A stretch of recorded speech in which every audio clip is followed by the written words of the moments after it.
Welcome to part 2 of VSEPR. Sorry, stupid teacher.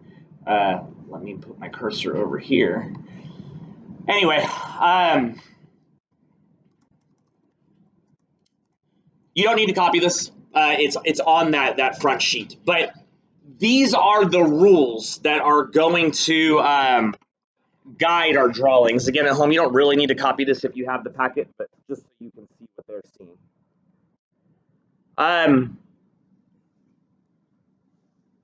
But really, drawing the molecules is a puzzle that we put together, because our job is going to be to make there be an octet everywhere, using however many valence electrons the elements have.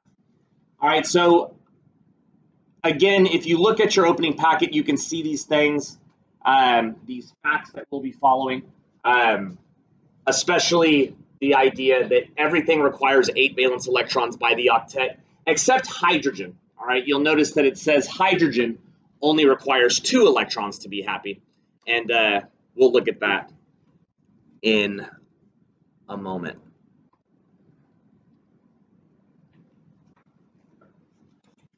So, y'all ready to give this a try?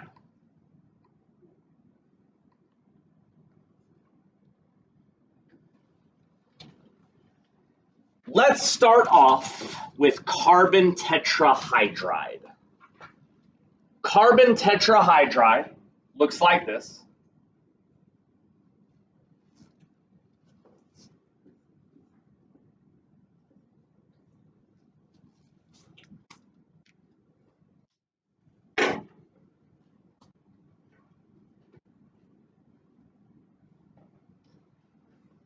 I know it's a molecule because it's a nonmetal bonded to a nonmetal, so I know that VSEPR applies. Because if it was ionic, then we wouldn't be able to do what we're about to do. Here's the steps to drawing a molecule. Step 1 is count valence electrons. All right, and you could follow along with these steps if you look at your packet. I need valence electron counts of the elements individually. So look at carbon on your periodic table. You should have a periodic table out at home, by the way. How many valence electrons does carbon have? Ouch, that hurt. 4, because all of the elements in group 14 have 4 valence electrons. How many valence electrons does hydrogen have? 1, but there's 4 of them. So if each hydrogen has 1 valence electrons, but there's 4 of them, how many does hydrogen bringing in total? 4.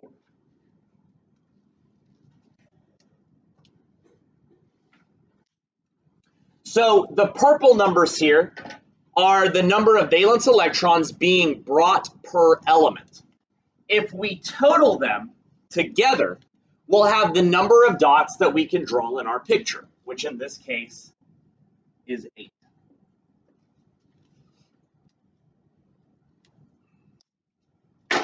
Now, I don't want you to think, oh, of course it's 8 because of the octet. No. This number can be a huge variety of numbers. When it's 8, it makes the example easier. And of course, I'm starting you off on an easier one. But when you do this first step, this number can be pretty much anything. Step 2 is pick a central atom. The central atom for us, one of the simplest ways to think about it is whichever of the items there's the least amount of. Do you see how there's only 1 carbon to the 4 hydrogens? So I'm going to put carbon in the middle.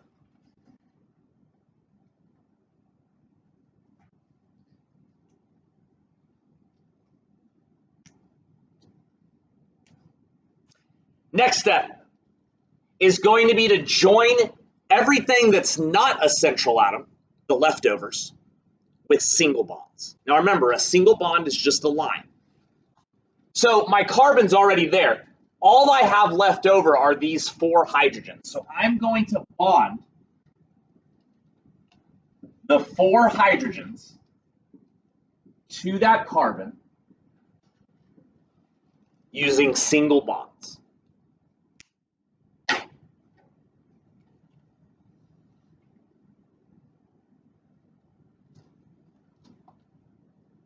And then you get to the part where it could be a puzzle, because here's what your mission is. Your drawing has to have this many total, whatever that number is. It could be any number. But it also has to have an octet on each individual element, which means everything needs 8 except hydrogen, which needs 2.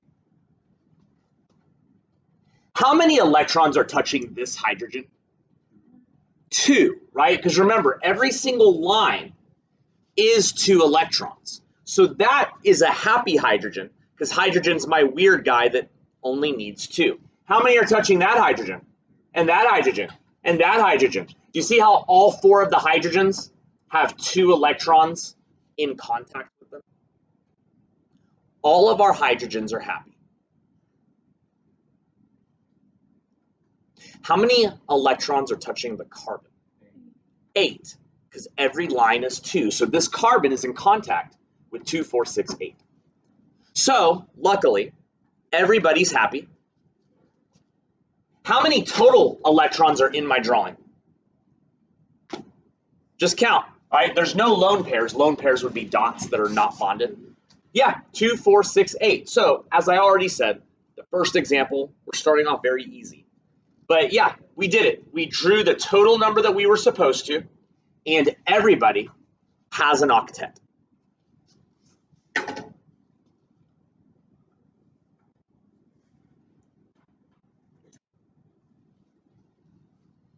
Now, there are a couple other analysis things we can do. If you look at the bottom of this screen that you didn't copy, you'll see that it has kind of simplified steps there. But if you look at step 3 and 4, it says you can identify the shape and the angle. And here's where you have a memorization assignment before your test next Thursday. So how do we do shapes and angles? Find this page of your packet.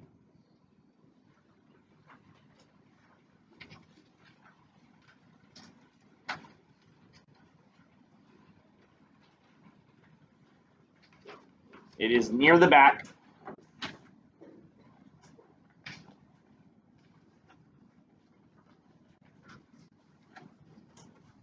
Now, as you flip through your packet, you'll notice there's actually multiple pages that show you shapes and angles. The reason I've done that is because some of y'all like others more than others. So if while I'm talking about this, it's confusing you, then maybe switch over to this one. All right. I don't know. I'm trying to give you different ways to look at it. This is my favorite of them if I had to pick one to learn from, but whatever. It's up to you. Here's what I want you to do. I want you to look at our drawing. I want you to look at those drawings. And I want you to see if you can pick a shape. Don't speak out loud. Give everyone a chance. What shape do you think we drew?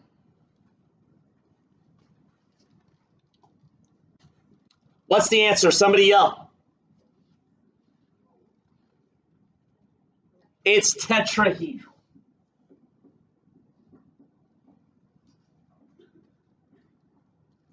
Because only the tetrahedral shape has a central atom bonded to 4 other atoms. So it is tetrahedral.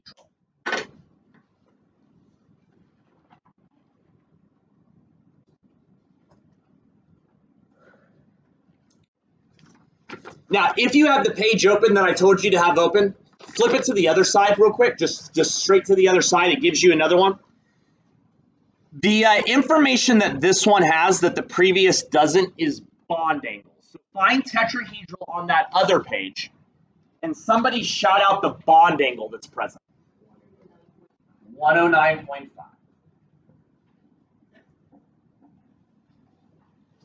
This information could be asked on the exam, and you are not provided references for it. All right, so this is an honor skill that you're required to know. So your shapes and angles are on your Learn for Chemistry list.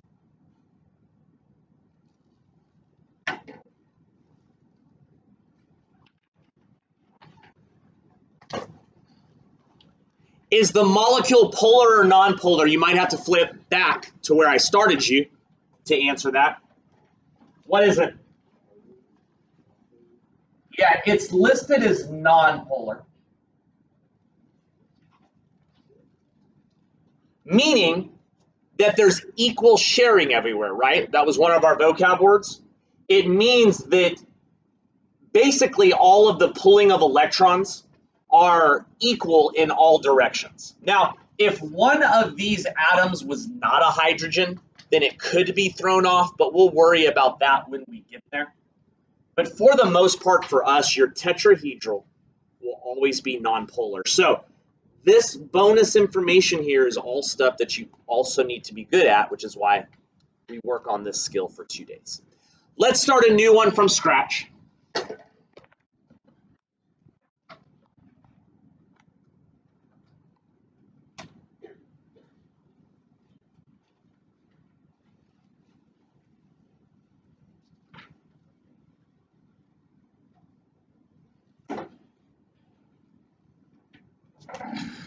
All right, our new item up there is nitrogen trihydride.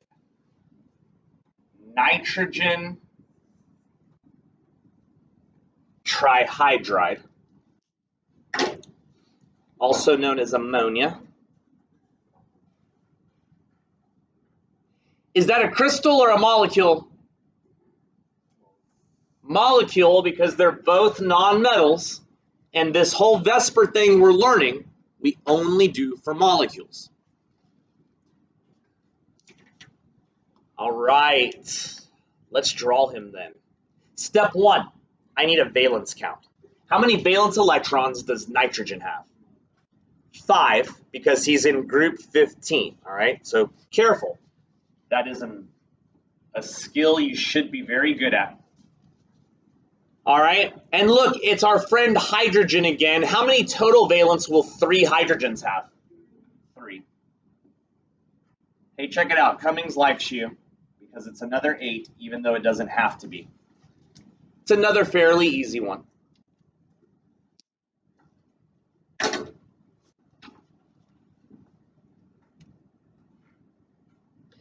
We need a central atom. Who should we put in the middle? Nitrogen, all right? It's whichever you have the least of is not a bad way to look at it.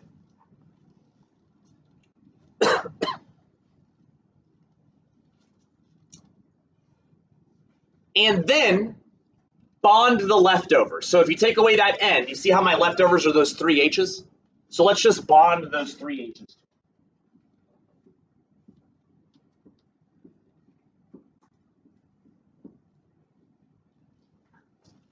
Now, if you're worried, oh, well, what if I want to go left, up, down? That's fine. It doesn't matter. This thing's floating through space anyway.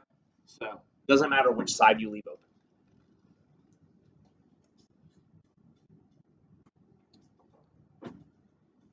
Now, we want to make sure everybody's happy. All right, everyone has their octet. Are there any elements in our drawing that already have an octet? That are already stable? The H's are, right? Because look, H has 2, 2, 2. And remember, H wants 2. So all of the H's are happy. What about nitrogen? Is he happy? No, because every other element requires 8. And nitrogen has 2, 4, 6. If your initial drawing has unhappy elements, then just make them happy. Do whatever you need to do to give them the octet. 2, 4, 6. How many more does he want? Here it is. I added what's called a lone pair, which is an unbonded pair of electrons. And now everybody's happy. Now, I haven't checked my number here yet. That's the big ending part, all right, is making sure that your total that you've drawn is the right amount. How many total electrons are in our picture? 8, yeah, 2, 4, 6, 8. So again, we're looking good. Let's do a further analysis and find the shape. I'll give you 10 seconds. See if you can pick a shape.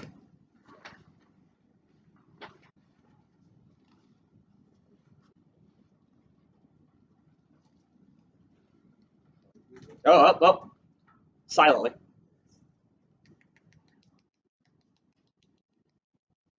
All right, somebody yell it out. Trigonal pyramidal is correct. This is trigonal pyramidal.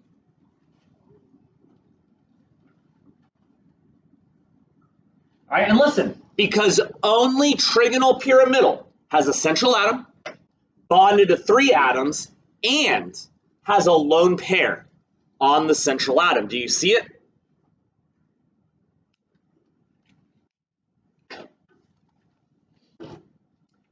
All right, see if you can find angles and polarity. Take another 10 seconds. Angles and polarity of trigonal pyramidal.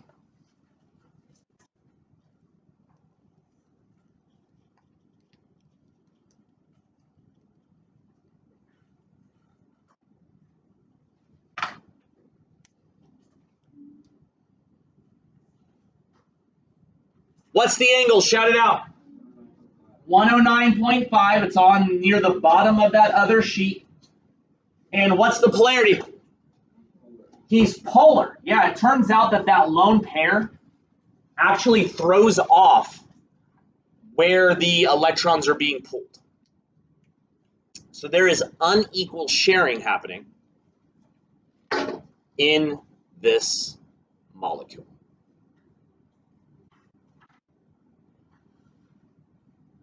Want to do a harder one? Yeah? Don't shake your head at me. Let's keep going.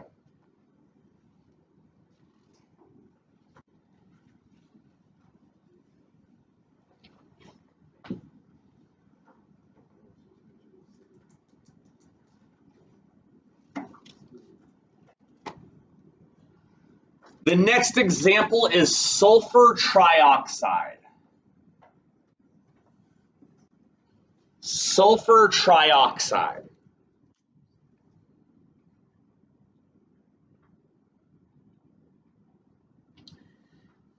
Y'all, some people look at this and they think that's sulfite. Sulfite is one of your polyatomic ions. Why is that not sulfite?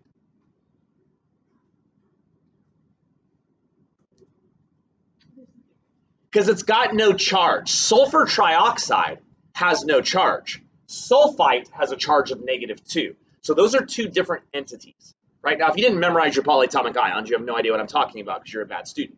But otherwise, those are 2 different things. And that could be really important because drawing the polyatomic ions has a couple extra little caveats. So anyway, this is neutral, sulfur trioxide. Let's go through our steps. Let's draw some cards this time, though. I need valence counts. Let's go over to cluster 5, seat 4. Aspen, what is the valence count for 1 sulfur?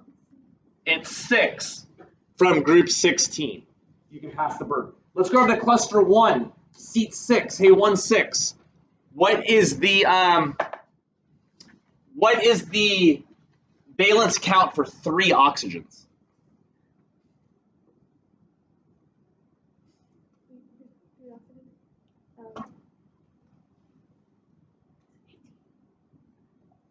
$18 is correct. Was that you that said that? Yeah. Oh, that sounded like through your voice. That was great. Okay. Yeah, 6 times 3 is 18. Are you with me? So class, what's our total?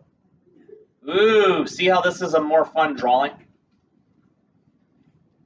The drawing we're about to do has to have 24 electrons accounted for. Sounds exciting. Let's go over to cluster 1, talk to seat 6. Seems like it's on purpose. Hey, 1-6, who should go in the middle? Sulfur's correct. All right.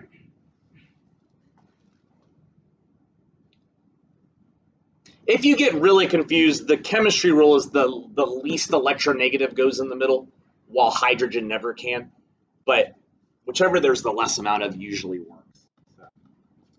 All right, cool. So there's the sulfur. My leftovers are 3 oxygens, right? So just do the leftovers.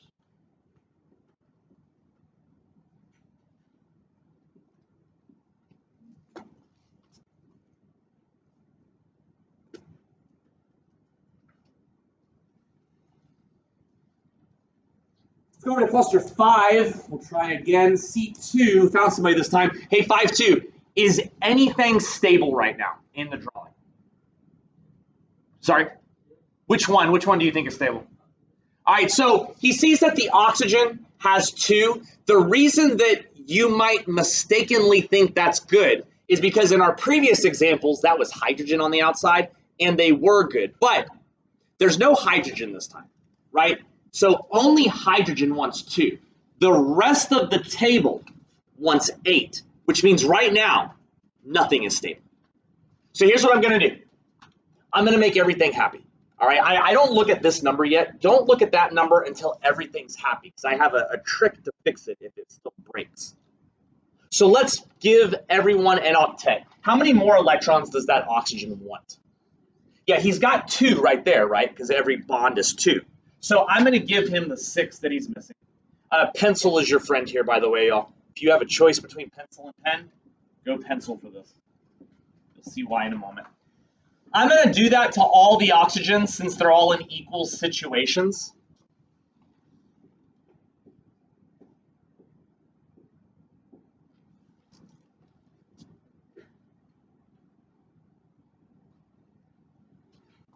Again, all of my oxygens only had 2 electrons touching them, so I gave each of them 6 more. And now they all have 8, yeah? Is everybody happy? Who's mad? Sulfur does not have an octet. How many more electrons does he want? He has 2, 4, 6,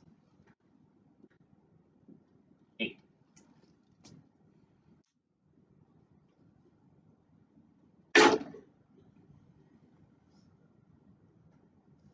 There's an octet everywhere. Hooray. So now, as long as we've drawn this many total, then we're done. And we've never had an issue before, so why would it break now? Count them. See if we're good.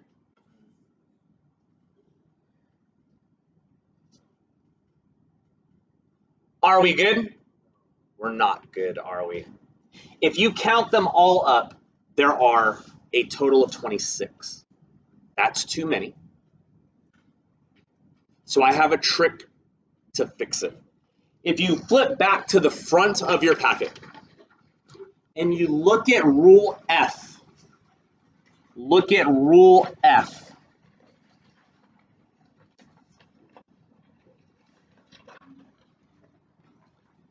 Again, remember, a lot of what we've gone over is in wordy form here, if you feel like reading it later.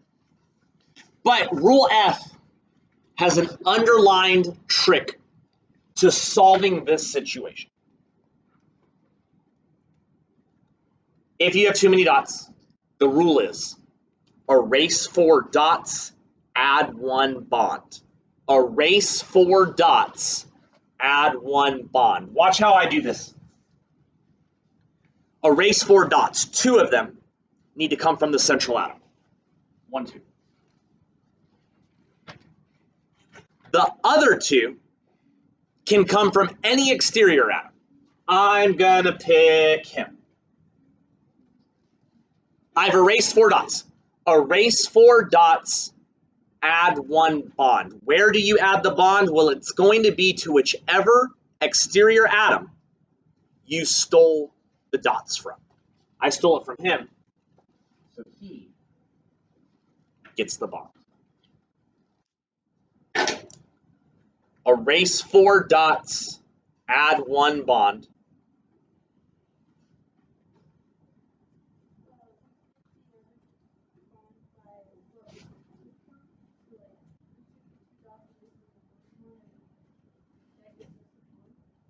Doesn't necessarily give you the bond. It's just you're going to remove 4 dots and now you have a bond to add, and you want to add it to whichever atom you robbed from.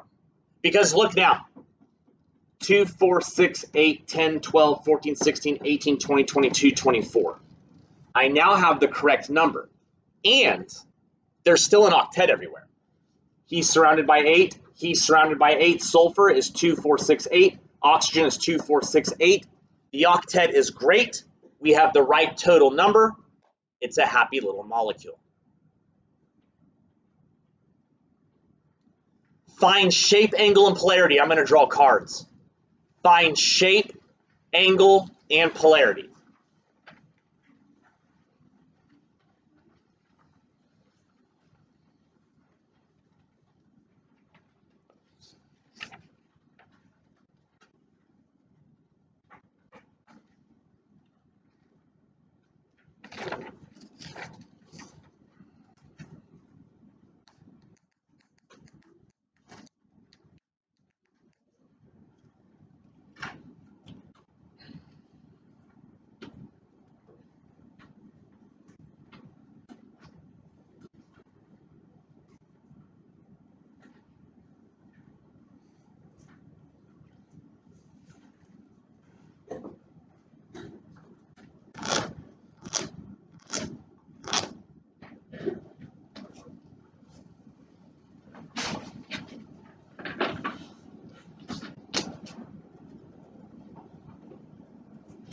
Let's go over to cluster 4 and talk to seat 4. Hey, 4-4, what shape do you think it is?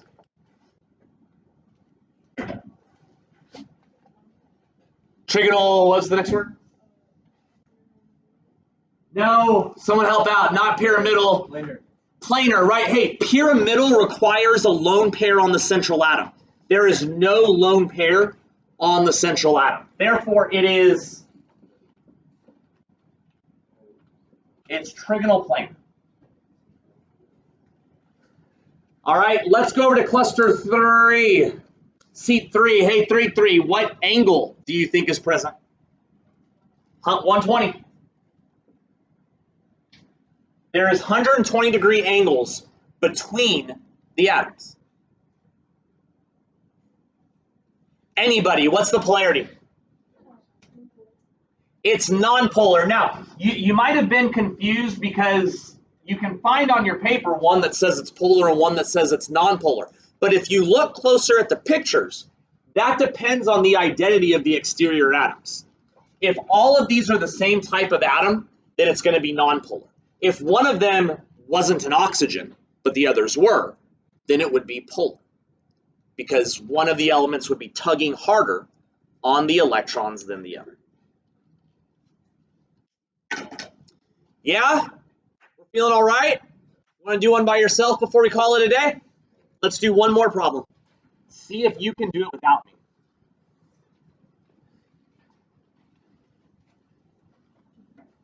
It says nitrogen. They're looking at the word nitrogen on the screen.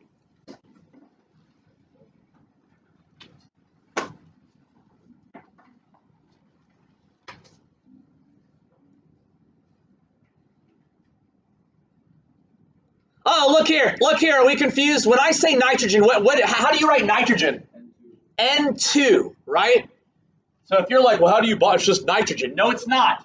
Nitrogen is diatomic. So if you just see the word nitrogen there, it's part of Brinkelhoff, it's automatically that. Now you know what you're bonding together, right? It's a nitrogen bonded to a nitrogen. There won't be a central atom. Try to do it.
Don't forget shape, angle, polarity.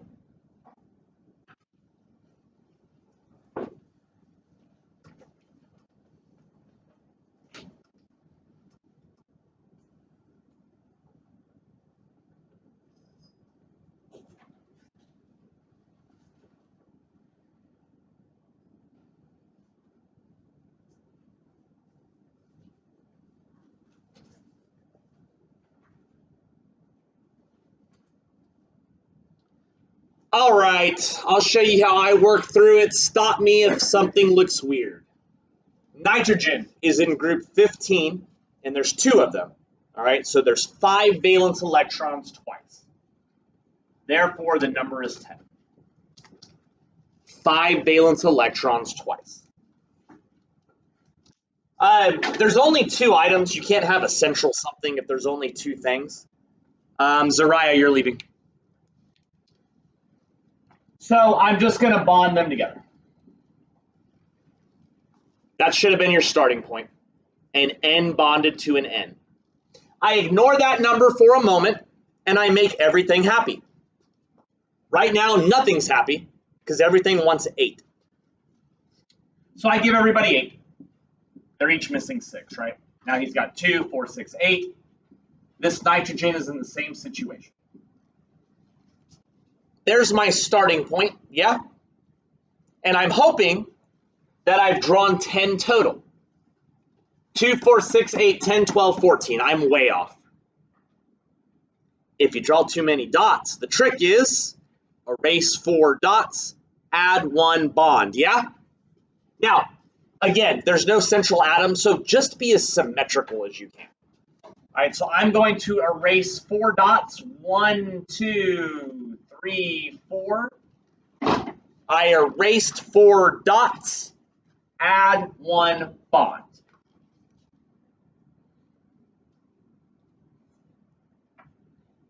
There's still an octet everywhere.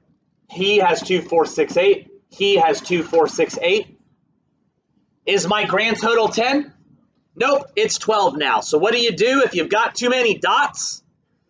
Erase 4 dots, add 1 bond. Erase 1, 2, 3, 4 dots, add 1 bond.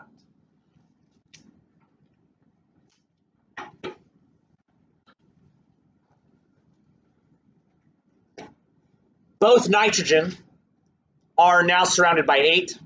The grand total is 2, 4, 6, 8, 10. Everybody very happy. What shape is he? He's linear. What angle does linear have? 180. What polarity do you see? Non-polar. Yes. Did we need Zariah Bermudez? She's leaving. She's on her way. Thank you. Now, if these were different atoms, it would be polar. And you can see that there's images in your packet that support that idea. We'll do more problems tomorrow. You'll have a great day. You have a great day too.